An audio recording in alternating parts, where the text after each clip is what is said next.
Presiden Joko Widodo memberikan apresiasi kepada Putri Aryani, penyanyi asal Indonesia yang baru-baru ini tampil memukau di panggung America's Got Talent 23 dan mendapatkan Golden Buzzer dari Simon Cowell.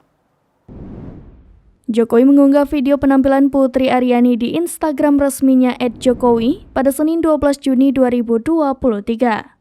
Jokowi mengaku bangga dan menikmati penampilan Putri Aryani. Jokowi berharap Putri Aryani menjadi inspirasi banyak orang untuk semangat meraih cita-cita. Jokowi juga mendoakan peraih Golden Buzzer AGT itu agar semakin berprestasi dan mengharumkan nama Indonesia.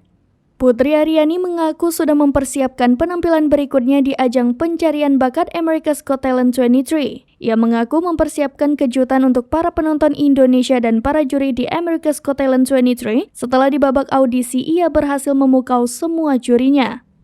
Namun, penyanyi tunanetra berbakat ini belum mau menceritakan kejutan apa yang disiapkan untuk penampilannya setelah berhasil mendapatkan Golden Buzzer dari Simon Cowell dan viral di media sosial.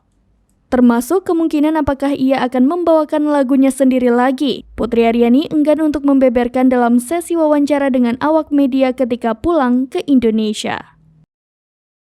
Demikian informasi terkini Syedara Lun. Saksikan terus berita lainnya di kanal YouTube Serambi News, website dan Facebook serambinews.com.